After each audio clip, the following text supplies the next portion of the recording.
Hello and good morning, Alice. How are you doing today? Hi, I'm good. How are you? Absolutely fantastic. I know we're not supposed to talk about book covers and things like this, but your book covers should be posters. They should be posters that are planted on people's walls. The simplicity, and yet there's so much energy in your book covers. Oh, thank you so much. Especially when it comes to Solitaire, because you've chosen colors here that embrace empowerment. You invite readers to step into these pages because we see the cover, we go, well, this is interesting. Let me step into this and find out. Oh my God, it's Nick and Charlie. We've been here before. Oh, that's really nice. Thank you. Now, I know that the first book was Volume 1. Would Solitaire continue on as Volume 2, or how is it that you're planting this seed?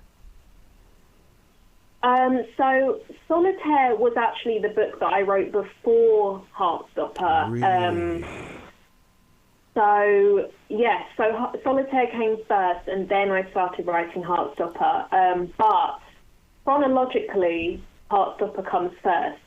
So a little complicated, hopefully. Mastering the voice of Tori, what was that like? Because I mean, you can't just put a voice inside of a paragraph and not physically hear her inside your imagination. What was it that Tori said to you while you were creating the character? I think it kind of began with just wanting a character who was so pessimistic and just had so much kind of irritation and frustration about the world around her. And it kind of just grew from there. It's a really, really fun voice to write because she is so moody and grumpy. And it's kind of funny to read and funny to write, to be honest. It's a very distinctive voice. Yeah. Well, I mean, Alice, come on. I mean, the way that Tori is she may be a pessimist, but the thing about it is, aren't we all? I mean, I always say that I'm an optimistic pessimist because I like going into those deep, dark places. And yeah, the glass sometimes is half empty and not half full. Yeah, absolutely. I think that's why a lot of people relate to Tori, is because everyone's got a little bit of that voice in them. Everyone can kind of feel that kind of anger and annoyance at one point. Tori just is that kind of all the time. So, yeah. Michael Holden. Oh, man, this really puts a spin on this story. Yes, yeah. He is, he's kind of the polar opposite to Tori. He's so bubbly and chirpy and optimistic and quirky, and everything that Tori isn't really. So him taking an interest in her and wanting to be friends with her really shakes up her world and makes her kind of reconsider everything she knew about the world around her. Is this one of those moments of opposites attract, or is it that Michael feels that, okay, I see her dark side or her grumpiness, but I think I can fix her? I mean, definitely a bit of opposites attract is going on there. Maybe, yeah, I think maybe Michael does kind of feel like, you know, not that he can fix her. I think it's more that he sees that there is some warmth in her kind of underneath all of this sort of shield that she has around her. He knows that there is a caring person underneath all of that. And he tries to encourage that out of her. You know what's really interesting about your writing, Alice, is that when you do bring in Nick and Charlie and Tori and Michael, it really is a true representation of where we are with the generation. Because, I mean, I can read this, and then when I go to a Starbucks or I go to a store, I can go, oh, my God, Alice has this right. I can see everything that's going on here.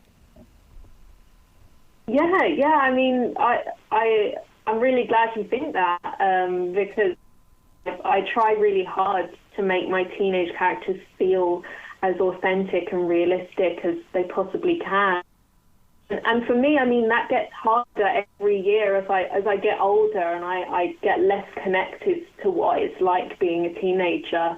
But, you know, I wrote Solitaire when I was myself a teenager, so I do like to think that the sort of teenage voices in that book are quite realistic. How did you do as that teenage writer? Because I've been writing all my life. I'll never forget my second grade teacher giving me a pencil and saying, if you're going to talk in class all day long, please put it on paper. I don't even want to hear your voice. Put it on the page. What did you go through during those growing years? It was just a fun hobby. Throughout my childhood, I loved writing stories, and I would fill up notebooks, just writing anything. And as I got older, I didn't even think I could really make a career out of it until I was maybe 16 or 17. Mm-hmm. It always felt like a job that was so unattainable. I just had no idea how people became authors.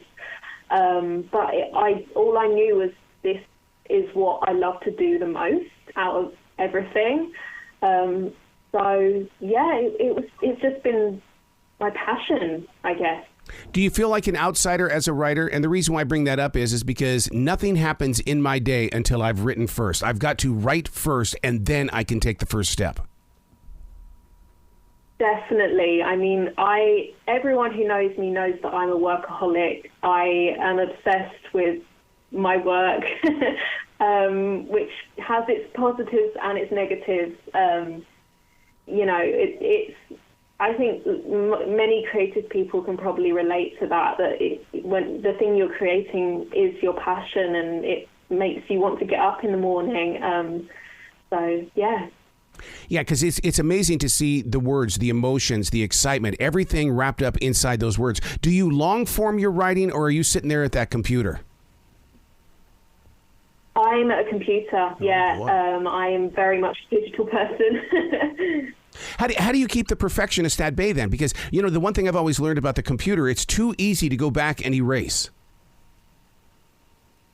Well, I just embrace being a perfectionist, really. I'm a very big planner. I always plan my stories very carefully. I do go back and edit as I'm going along. I think that's just the kind of writer I am. I know there are lots of writers out there who just go for it and kind of make it up as they're going along and don't worry about editing until they've got a full draft. But I love to edit as I go along. I love to have a plan. That's just who I am, yeah. Being part of that webcomic world, didn't that just kind of give you an up-close and personal relationship with readers? Because, those people that are surfing the web and they want their web comics, they want it now. Yeah, absolutely. I think that's one of my favorite things about having a webcomic, honestly, is seeing those comments every time you upload some pages and you get an instant reaction. You get to read what they think about the story, about their theories, what characters they love, what relationships they're loving. It's really fun. Just, it's so different to publishing a novel where you have to write the whole thing and then you don't know what anyone's going to think until the book is out. With a webcomic, you're getting so much feedback as you're going along. It's really fun. Well, it's fun to live vicariously through your imagination. That's what's really fun. And the fact that you give yourself permission to be creative, because so many people are in their bedrooms, they're hiding what they're creating, but it's through people like yourself that they will say, hey, if Alice is doing it, I'm going to take a chance on it as well.